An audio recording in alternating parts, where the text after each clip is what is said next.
Testemunho CCB, jovem sarou de higroma cístico em reunião, congregação cristã no Brasil. Era uma noite de oração como tantas outras na congregação, mas o Senhor tinha um propósito especial naquela reunião. O jovem Mateus, de 19 anos, chegará com o coração apertado, não só pela dor física que sentia no pescoço, mas pela angústia de não saber o que o futuro reservava. O diagnóstico médico era claro. Higroma cístico, uma massa cheia de líquido que crescia a cada dia, pressionando nervos e causando incômodo constante. Os médicos falavam em cirurgia, em riscos, em recuperação longa. Mas Mateus, criado nos caminhos do Senhor desde pequeno, sabia que antes de qualquer decisão humana, era preciso buscar a vontade de Deus. Ele se ajoelhou entre os irmãos, e as mãos dos servos do Senhor se estenderam sobre sua cabeça. Não foram palavras bonitas ou longos discursos, mas clamores sinceros, aqueles que brotam da alma quando se sabe que só Deus pode mudar o que está estabelecido. Um irmão mais velho, com voz firme, mas quebrada pela emoção, orou: Senhor, tu que formaste este jovem no ventre de sua mãe, que conheces cada fibra do seu corpo, olha para ele com misericórdia. Não é pela nossa justiça, mas pela tua graça que pedimos, seca esta água, remove este mal, e que a tua glória seja vista. Outros repetiam em coro: Amém, Senhor, faz por ele. Mateus sentiu algo diferente naquele momento. Não era só o calor das mãos sobre sua cabeça, mas uma paz que invadia seu peito, como se uma voz sussurrasse: confia em mim. Ele não viu luzes nem ouviu trovões, mas quando se levantou, a dor já não era a mesma. Ainda assim, a fé precisava ser provada. Nos dias seguintes, ele continuou frequentando as reuniões, mesmo com o inchaço ainda visível. Alguns irmãos, movidos pela compaixão, perguntavam: E aí, irmão, melhorou? Ele respondia com um sorriso: Estou crendo. Deus não falha. Até que, na quarta-feira seguinte, durante o culto de doutrina, algo inesperado aconteceu. Enquanto o servo do Senhor explicava sobre a obediência e a fé, Mateus passou a mão no pescoço e notou que o volume tinha diminuído. Não era sua imaginação, o nódulo estava menor. Ele não disse nada a ninguém, guardou aquilo no coração e continuou ouvindo a palavra. Mas o Senhor não queria que aquela bênção ficasse escondida. No final da reunião, quando os irmãos se cumprimentavam, uma irmã, sem saber de nada, olhou para ele e exclamou: Glória a Deus, seu pescoço está diferente. Foi então que Mateus contou, com lágrimas nos olhos, que desde a noite de oração sentia uma melhora, e agora era visível. Os irmãos se aglomeraram, uns chorando, outros louvando. Um irmão mais idoso, que já tinha visto muitos milagres na congregação, abraçou e disse: Filho, isso não é sorte, não é coincidência, é o dedo de Deus. Ele te curou para que muitos vejam e creiam. Mateus, emocionado, só conseguia repetir: A Deus toda a glória. A Deus toda a glória. Mas a prova maior ainda estava por vir. Na semana seguinte, Mateus voltou ao médico para uma nova avaliação. O profissional, que antes falava com seriedade sobre a necessidade de intervenção, agora olhava para os exames com espanto. Isso não faz sentido, murmurou, comparando as imagens. O higroma sumiu. Não há mais sinal da lesão. Mateus, calmo, apenas sorriu e respondeu: Doutor, eu fui curado por Deus. O médico, mesmo sem entender, não pôde negar o fato. O exame confirmava a cura completa. Quando Mateus voltou à congregação com a notícia, a alegria foi indescritível. Na reunião de ação de graças, ele subiu ao púlpito e contou tudo do início ao fim, sem esconder as dúvidas que teve, as noites de dor, mas também a certeza que Deus lhe deu. Irmãos, disse ele, se eu duvidei em algum momento, Deus não duvidou de mim. Ele conhecia meu coração e sabia que eu precisava dessa prova para crescer na fé. Hoje não tenho mais dúvida. O nosso Deus é o Deus dos milagres, sim, mas também é o Deus que nos sustenta quando a cura demora, que nos dá força quando o corpo fraqueja. E assim, aquele testemunho se tornou uma semente plantada no coração de muitos. Jovens que antes oravam com desânimo passaram a clamar com mais fé. Irmãos que estavam desfalecidos se animaram. E até aqueles que nunca tinham visto um milagre tão de perto começaram a entender que na congregação, Deus não age só no passado. Ele age hoje, aqui e agora. Mateus não esqueceu daqueles dias. Anos depois, já casado e com filhos, ele ainda contava essa história para os mais novos, sempre enfatizando: Deus não mudou. Se ele fez por mim, pode fazer por você. Mas lembre-se, a cura não é só do corpo, é da alma. É a certeza de que mesmo quando a dor persiste, ele está conosco.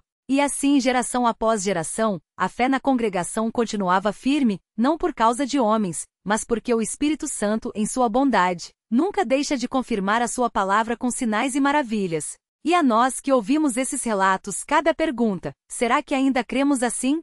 Será que quando a prova vem nos ajoelhamos como Mateus, sem exigir sinais, mas apenas buscando a face do Senhor? Que Deus nos dê a graça de uma fé simples pura, como a daqueles que sem alarde, veem a mão de Deus agir e só sabem dizer, bendito seja o seu nome. A história de Mateus não terminou ali, porque quando Deus toca uma vida, o efeito não fica só no passado, ele se multiplica como pão nas mãos do Senhor. E foi assim que anos depois, em uma pequena cidade do interior, outro jovem iria sentir o peso e a glória dessa mesma fé. Seu nome era Lucas, um rapaz de 19 anos que trabalhava na roça desde cedo para ajudar a família. Desde criança ele frequentava a congregação, mas como muitos, às vezes achava que as coisas de Deus eram para os outros, não para ele. Até que um dia, depois de um serviço pesado no sol quente, sentiu uma dor aguda nas costas.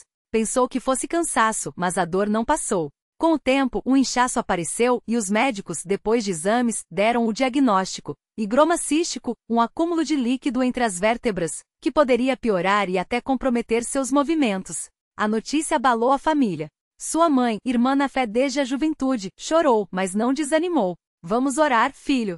Deus não nos desampara, disse ela, segurando a Bíblia com mãos trêmulas, mas firmes. Lucas, porém, sentia o medo roubar sua paz. E se não sarar, mãe? E se eu ficar assim para sempre? A resposta dela veio como um sopro do Espírito. Mesmo que não sares, ele ainda é Deus. Mas vamos crer que ele pode. E assim começaram as noites de oração em família. Não eram clamores altos ou palavras bonitas, era o gemido do coração quebrantado diante de Deus. Lucas muitas vezes não conseguia nem falar, só chorava. Mas sua mãe e seu pai, ajoelhados ao seu lado, intercediam por ele com uma fé que não se abalava. Senhor, tu conheces o nosso filho. Sabes o que é melhor. Se for da tua vontade, cura-o. Mas se não for, dá-lhe força para te glorificar mesmo na fraqueza. Os dias passavam, e o higroma não melhorava. Os irmãos da congregação visitavam, oravam, e Lucas sentia a presença de Deus, mas a dor persistia. Até que uma noite, depois de mais um culto onde o evangelho foi pregado com poder, o irmão que presidia fez um convite: se há alguém aqui com uma necessidade, que venha à frente. Deus está presente para socorrer. Lucas hesitou. Já tinha ido tantas vezes. Mas algo dentro dele disse: vá. Ele se levantou tremendo e foi até a frente. Não pediu cura. Não exigiu nada. Só disse com voz quebrada: Senhor, eu te entrego minha vida. Seja feita a tua vontade. Os irmãos o rodearam, impuseram as mãos e oraram com simplicidade: Pai Celestial, olha para este jovem.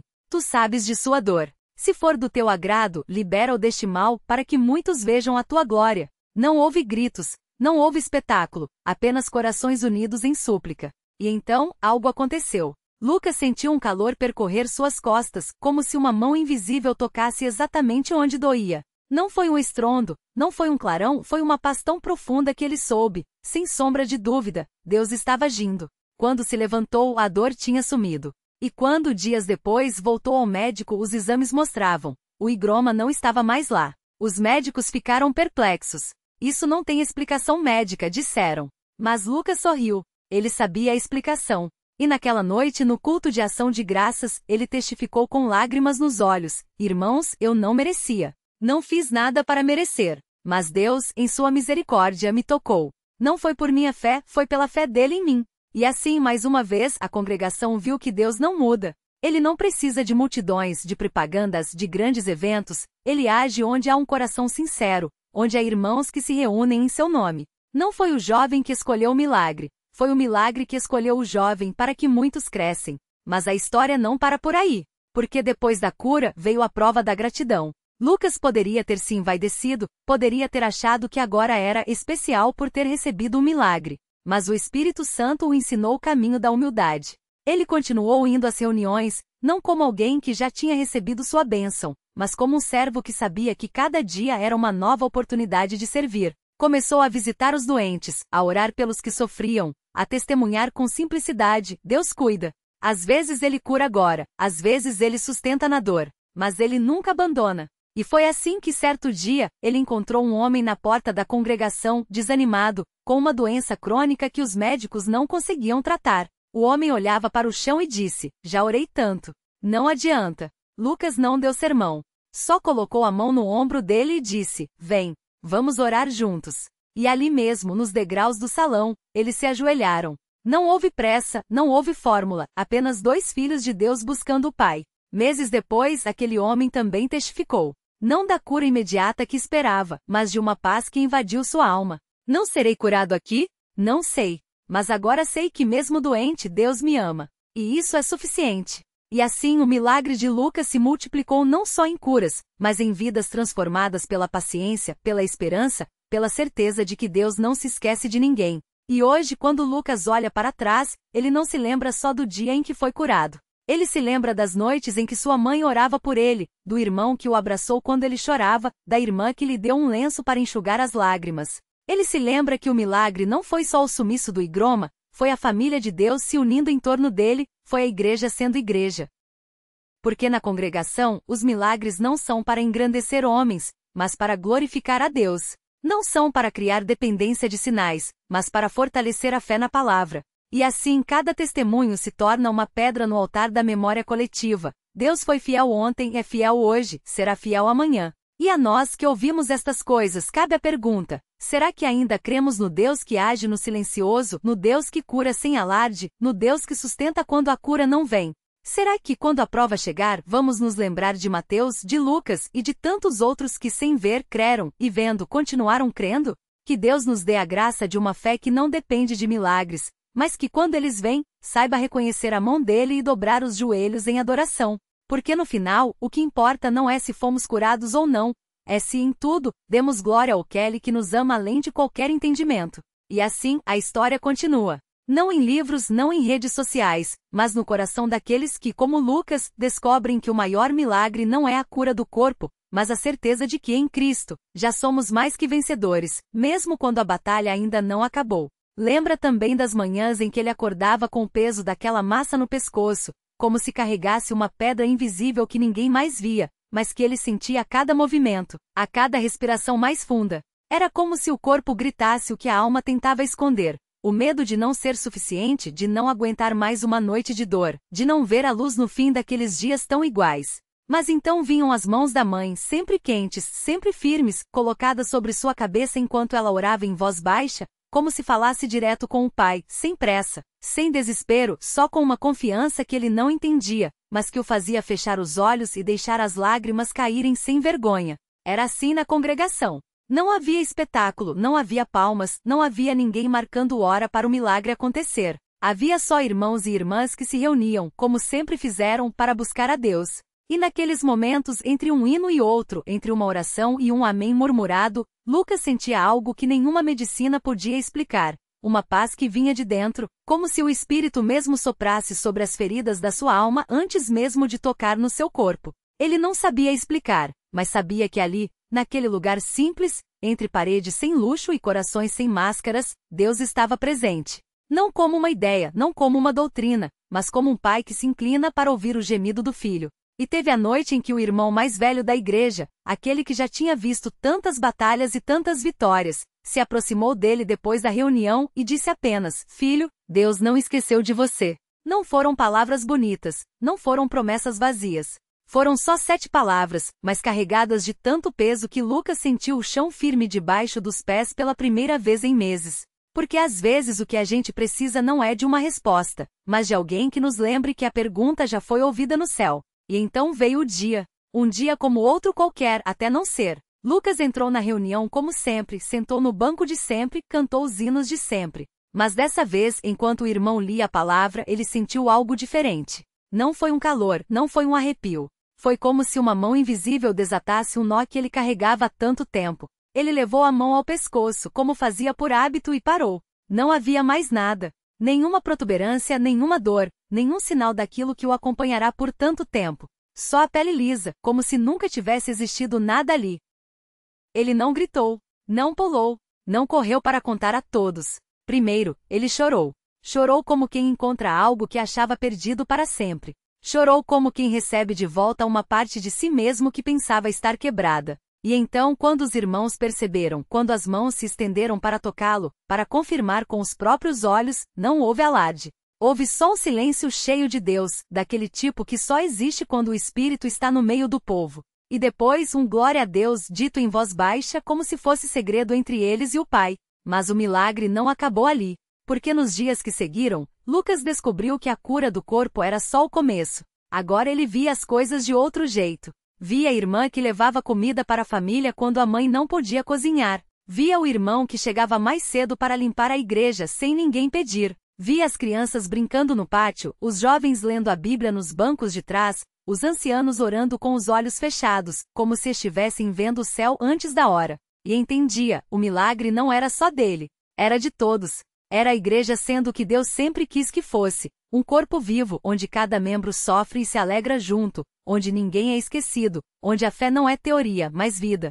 E teve a vez em que um menino, filho de um irmão recém-chegado, perguntou a ele: como é que Deus cura? Lucas se ajoelhou na frente do pequeno, colocou a mão no ombro dele e disse: ele cura como um pai cura o filho. Às vezes com um abraço, às vezes com uma palavra, às vezes com um silêncio que a gente não entende na hora, mas depois vê que era exatamente o que a gente precisava. O menino olhou para ele com aqueles olhos grandes, cheios de dúvida e de esperança, e Lucas sentiu o coração apertar, porque ele sabia que não eram palavras suas. Eram coisas que ele tinha aprendido no silêncio, nas noites em que só restava confiar, nas manhãs em que a dor parecia maior que a fé. E a vida continuou. Não sem provas, não sem dias difíceis. Porque a fé não é um escudo contra o sofrimento, mas uma âncora quando ele vem.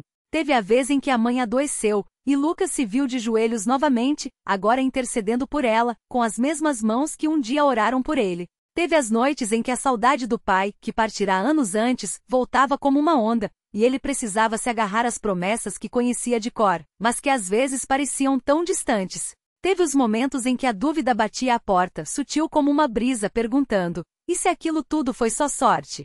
E se Deus não ouve mesmo? Mas então vinham as reuniões, vinham os hinos cantados em uníssono, as orações que subiam como incenso, os testemunhos de irmãos que, como ele, tinham passado pelo vale da sombra e saído com uma canção nova no coração. E Lucas aprendia, pouco a pouco, que a fé não é a ausência de perguntas, mas a coragem de levá-las a Deus.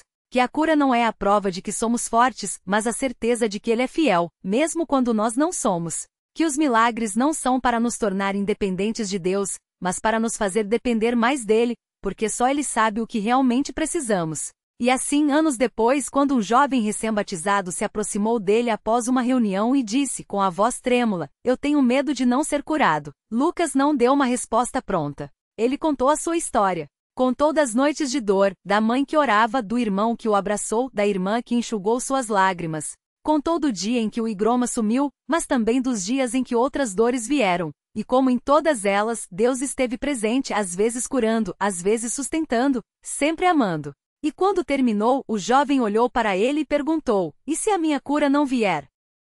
Lucas sorriu, daquele jeito quieto que só quem já passou pelo fogo conhece, e respondeu: então você vai descobrir que a maior cura já aconteceu, Jesus te encontrou. E isso, irmão, ninguém tira da gente. Nem a dor, nem a doença, nem a morte. Porque quando a gente é dele, a gente já está curado no que importa. E o jovem abaixou a cabeça, e Lucas viu as lágrimas caírem no chão da igreja, daquele chão pisado por tantos pés, molhado por tantas lágrimas, mas também marcado por tanta fé. Porque na congregação, as histórias se repetem, mas nunca são iguais.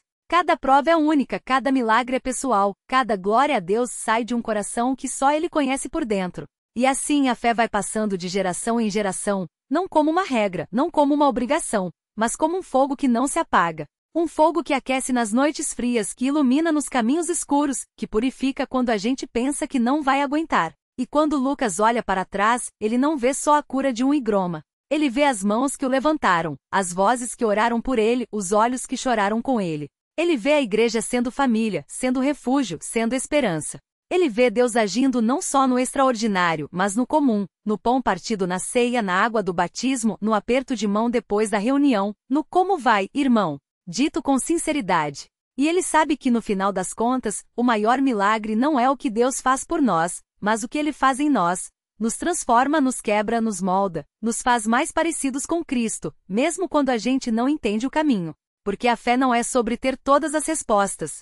É sobre confiar naquele que as tem. Não é sobre nunca cair, mas sobre saber que há mãos para nos levantar. Não é sobre a ausência de lutas, mas sobre a presença de aquele que já venceu todas elas. E assim, Lucas segue. Não como um herói de uma história de cura, mas como um servo que aprendeu no silêncio e na dor que Deus é bom, sempre. Mesmo quando a gente não vê, mesmo quando a gente não entende, mesmo quando o milagre demora. E a nós que ouvimos estas coisas cabe a pergunta: será que ainda acreditamos no Deus que age nas pequenas coisas? No Deus que cura um higroma numa reunião simples, mas também sustenta a alma quando a cura não vem? Será que ainda cremos que a igreja não é um lugar de perfeitos, mas um hospital de almas, onde todos chegam feridos e saem transformados? Será que quando a prova chegar, vamos nos lembrar de que a fé não é sobre o que a gente sente, mas sobre aquele em quem a gente crê? Que Deus nos dê a graça de uma fé que não depende de circunstâncias, mas que quando as bênçãos vêm, saiba reconhecer a mão dele e dobrar os joelhos em gratidão. Porque no final, o que importa não é se fomos curados ou não, é se em tudo, aprendemos a descansar em aquele que nos ama com um amor que não muda, não falha, não desiste. Um amor que nos encontra onde estamos, nos leva para onde precisamos estar e nos segura até o fim. E assim, a história continua. Não em livros, não em telas, mas no coração daqueles que, como Lucas, descobrem que o maior milagre não é a cura do corpo, mas a certeza de que em Cristo, já somos mais que vencedores, mesmo quando a batalha ainda não acabou, porque a vitória já foi garantida na cruz. E enquanto esperamos, nós oramos, nós confiamos, nós nos apoiamos uns nos outros, sabendo que no tempo certo, Deus fará todas as coisas cooperarem para o bem daqueles que o amam. Até lá seguimos, juntos, como família, como igreja, como povo dele.